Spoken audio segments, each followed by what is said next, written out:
Greetings. My name is the Revolutionary Matron, and my show is called The Learning Curve.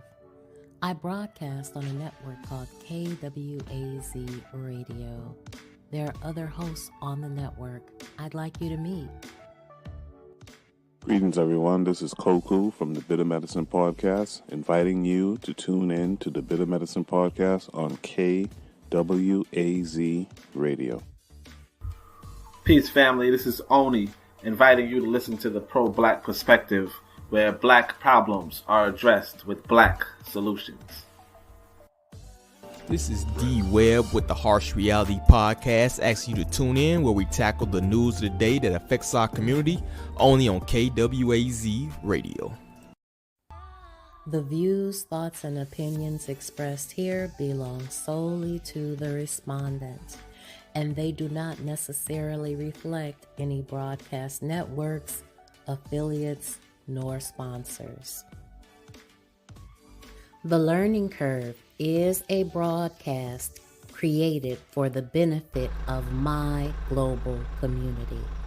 Black is a consciousness. Content is being used for our commentary, research, criticism, education, scholarship, teaching, preaching, and news reporting. No copyright infringement is intended. I will make enunciation mistakes. I will give you my opinion about the information. And if you ever ask, I will send you my source. Greetings, everyone. Welcome, welcome, welcome. I am so glad you're here. Thanks for tuning in. Shout out to the Pro-Black Perspective, Oni. Thank you for coming. Tonight, we're going to finish reading the speeches of Carlos A. Cooks, going from organization to his Return to Africa plan. Organization. We will have to study the mechanics of organization. The general attitude amongst all intellectual people is, if you get in our way, we will eliminate you. If I can use you, I will use you. You can't get the respect of a man if you disrespect that man. A man would have to be a damn fool to let you misuse him, and yet he respects you.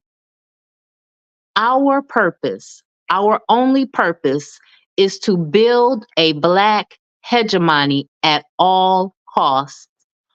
All else can die if Africa lives.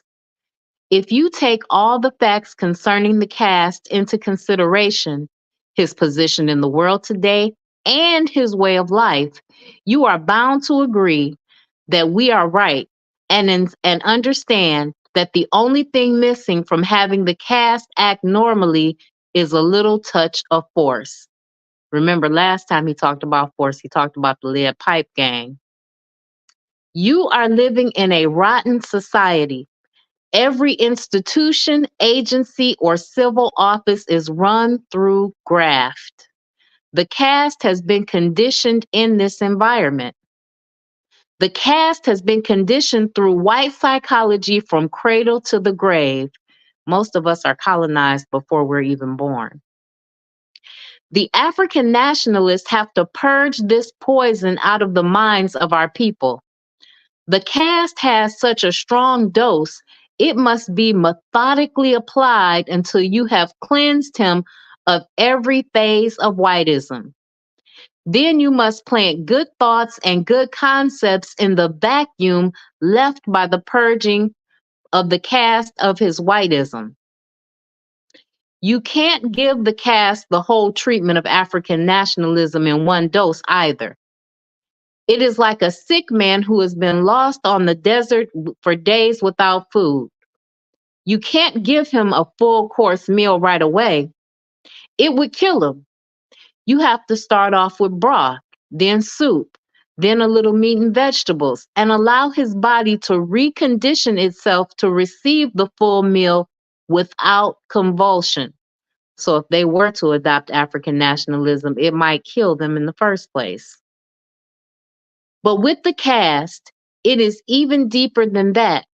Besides ridding him of the poison, which is white psychology, from his mind, there is the fact of moral decay.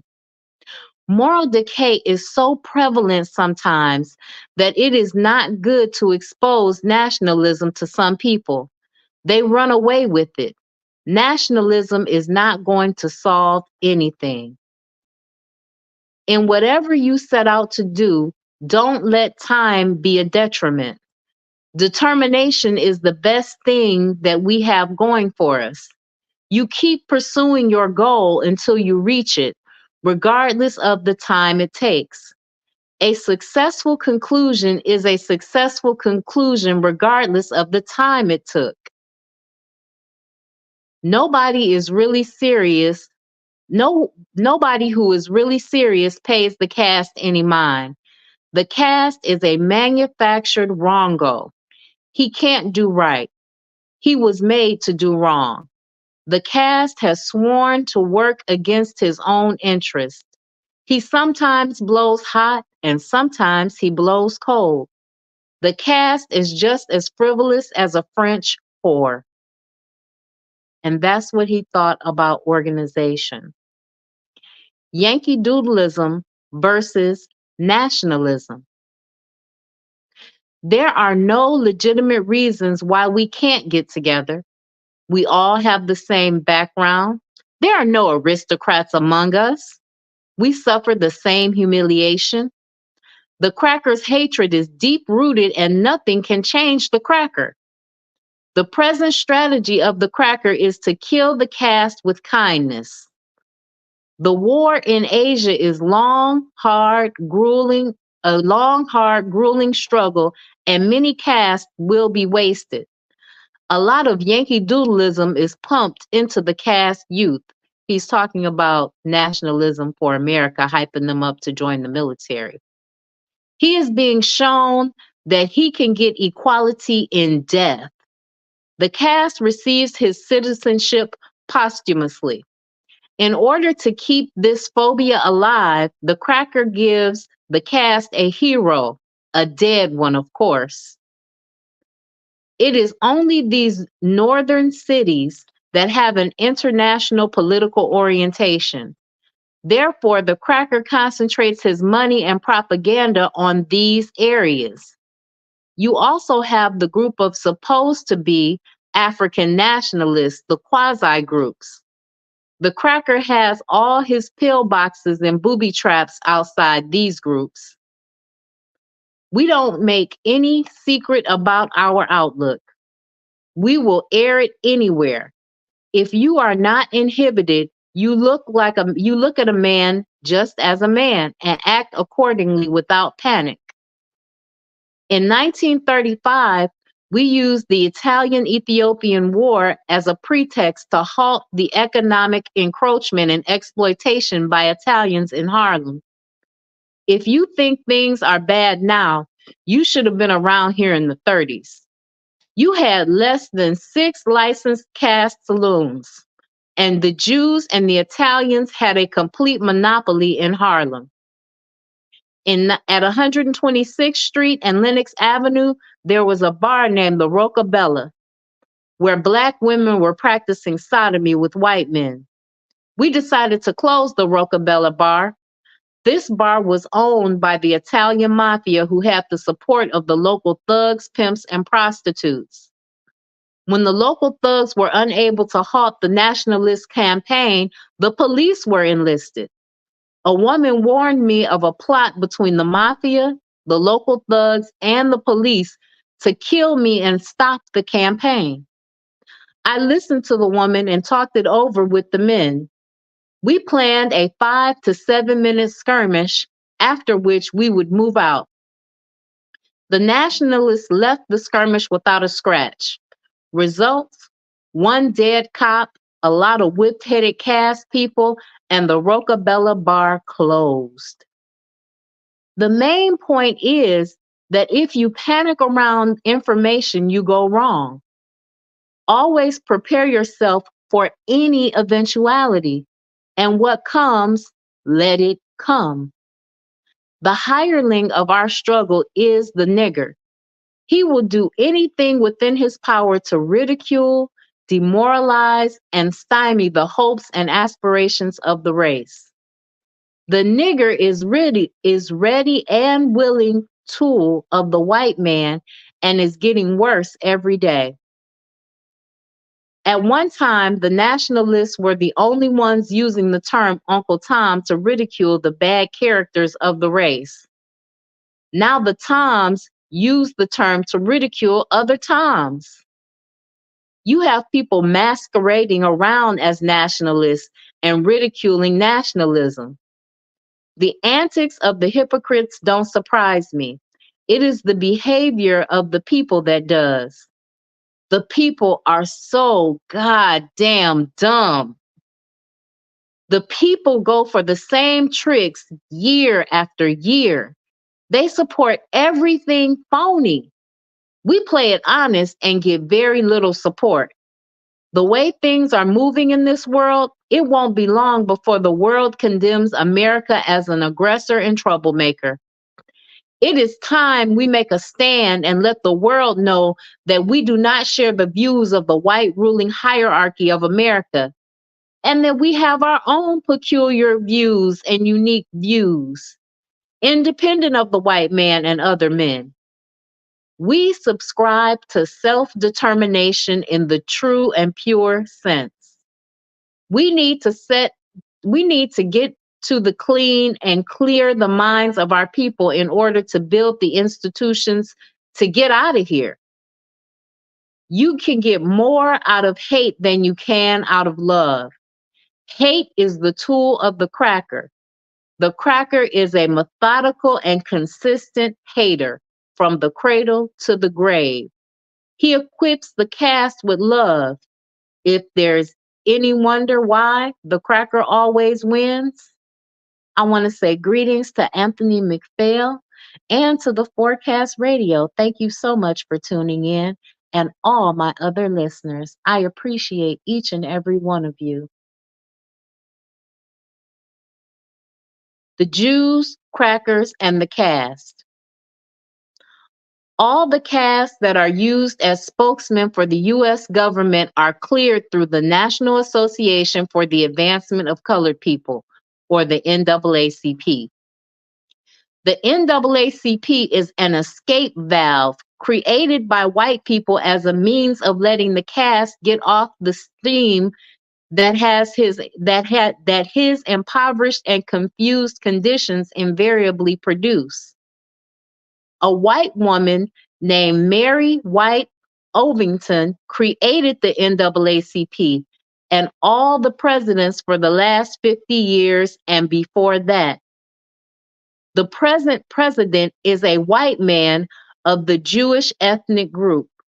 The Jews control the Black communities, not by accident, but through design. The Jews know that the other crackers live on persecution, and as the Jews use the caste for a shield, he also makes an effort to control the caste thought. The Jew is the caste boss as an employer, and also his boss in the union. The caste is uptight. The Jew looks upon himself as the only source of intelligence. The caste elite are the flunkies of the Jews. Any Black man or group advocating self-determination is the natural enemy of the Jew. The community of Harlem alone yields the Jew over 400 million yearly in profits from common, ordinary items and commodities that the average caste uses daily.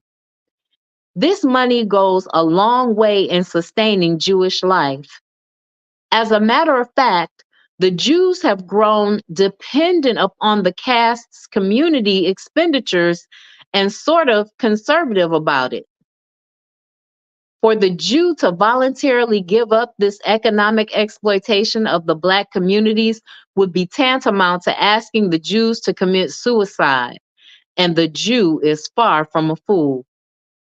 The cracker, on the other hand, is trying to tie the caste up with tragic patriotism, where the caste will deem it an honor and sacred duty to die for white supremacy.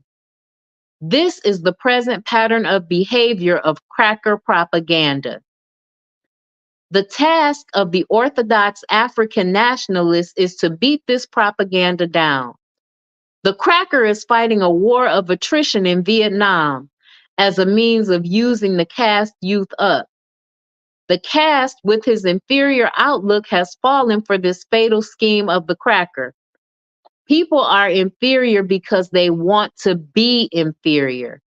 The caste has been conditioned as an inferior position in American life for such a long, long time that it is the habit and opinion of the caste that it should be that way. It gives him a sense of security. When you advocate for self-determination, you are making a natural enemy of such people. Some people say that the nationalists are rough on people. You damn right, our security is at stake. The government intends to set up in Black communities an apparatus to know everything that everybody is doing through such agencies as the HARU Act and the like. And it is working. It is natural that the African nationalists don't have any friends. America is taking over completely from the foreign European colonial powers, the leadership of the white world. The cracker is tightening his reins within and without. It won't be surprising if they crown Lyndon Baines Johnson Lyndon the First. There is no opposition. All has been smothered. The cracker is using the caste on all fronts. A bunch of Bayesian or Barbados and Gregorian niggers run Liberia. If the nationalists come to power, the first 5 years will be used killing misfit castes. 1 or 2 Black men going to Africa won't make a difference. But when you go 50,000 strong, it will make a difference. The native African is naive beyond a point of virtue. He is like a child to the white man. He ignores our right and desires to return and give Africa to the Black man. Foreign capital brings foreign domination.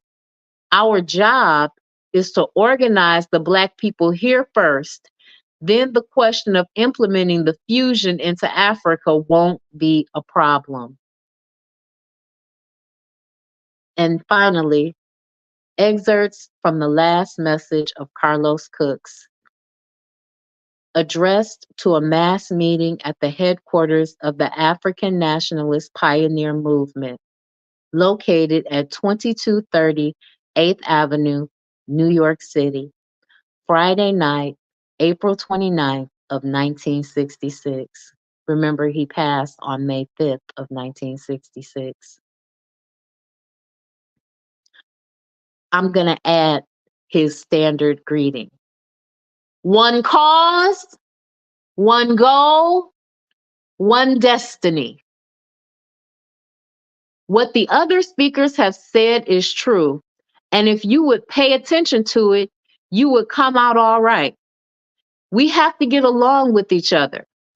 This is a situation where you have to trust somebody, where you trust everybody and nobody. People with common programs, common institutions, and common goals eventually get together. This is a relay race. One man carries the baton as far as he can, and the next man picks it up and does the same. Everything must be done in order.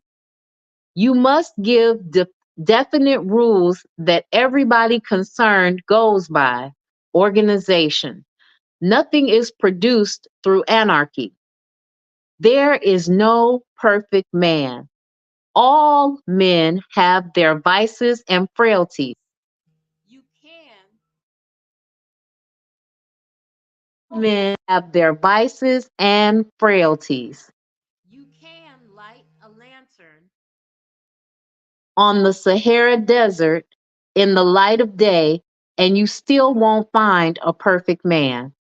If a man's virtues outweigh his vices, he can be used. If his vices outweigh his virtues, get rid of him.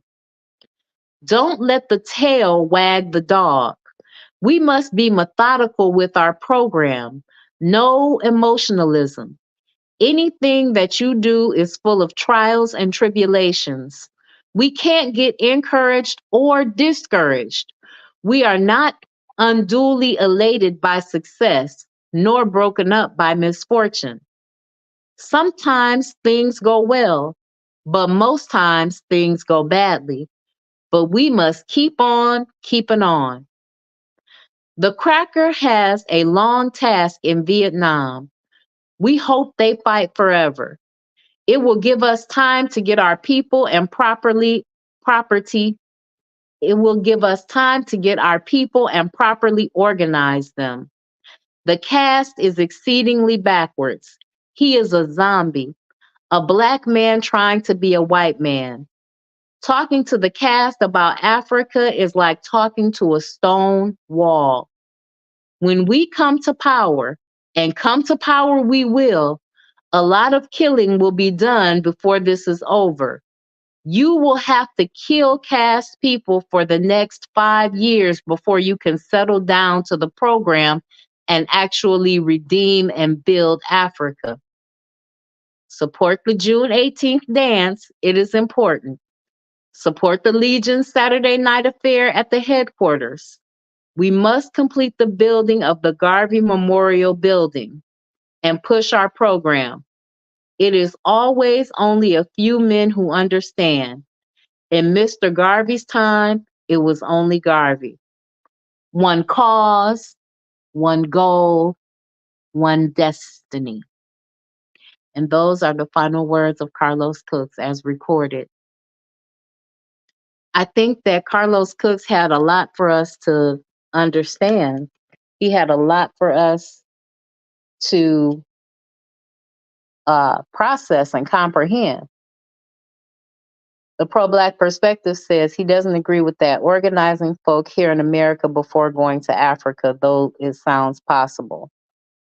And then the forecast says, I think it was more possible or seemed more possible during the time that he was writing this. Brother Bakari says, only we have to organize where we are. If we could organize here and there at the same time, that would be great, but we have to organize everywhere. We do have to do those things. We do have to organize everywhere.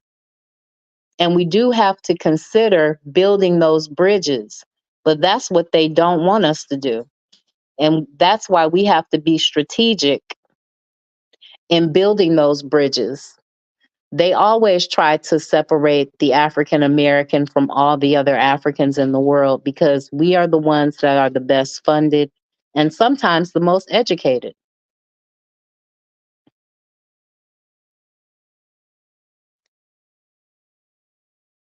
The forecast says this was a great book reading, a great book and a great reading. He was a great brother. I don't know how more people don't know about him. More people don't know about him because Carlos A. Cooks is not one of the passive Negro caste people that he talked about. He identified our problems clearly and he stated them out. And he wasn't willing to back down. He was uncompromising in his perspectives. He called out the Jews, the Italians, he called out the caste Negroes, he called out the white people, he called out everybody. And he didn't have any problem identifying them as the problems that they presented to the community. And he also didn't withhold his ultimate solution, which was African nationalism. Nor did he withhold the fact that sometimes we need to use intra-community violence to solve our problems, whether we're sitting here intimidating people, telling them to stop participating in the economy of these other people, or if this is us actually purging out of our community these caste people that are the betrayers of our race. Greetings, Sister Ra. I'm so glad you're here. Thank you so much for tuning in. But as you can see, Carlos A. Cooks had a lot of very, uh, he was a Garveyite, and he had a lot of provoking thoughts when it came to how to solve some of our problems. He refused to back down, and he refused to bow to white supremacy, as even it was called at that time. He refused to allow and acknowledge the fact that these people perceive themselves as supreme to deter him. And he also said something that we need to remember, which is that you, as John Henrik Clarke would say, you bury the man and continue the plan. That's what John Henrik Clarke would say. So I appreciate each and every one of you for tuning in tonight.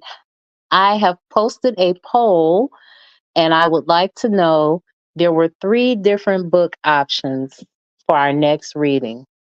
Urugu by Marimba Ani, Marcus Garvey and his Visions for the Visions for Africa, which was compiled by John Henrik Clarke, and lastly, the the Negro Pilgrimage in America by C. Eric Lincoln. So those are the 3 books that are on the poll. If you guys have a preference, if I don't get any responses by Monday, then I'm just going to pick one. But I will be back on Monday. I will be back on Monday to read you one of those 3 books. I appreciate each and every one of you. Thank you for tuning in. Thank you, Sister Raw, for showing up and giving me cash apps. Thank you, Forecast. Thank you, Brother Bakari. Thank you, Pro Black Perspective. And thank you, Anthony McPhail. And I appreciate you listening in the future. All right, guys. Peace.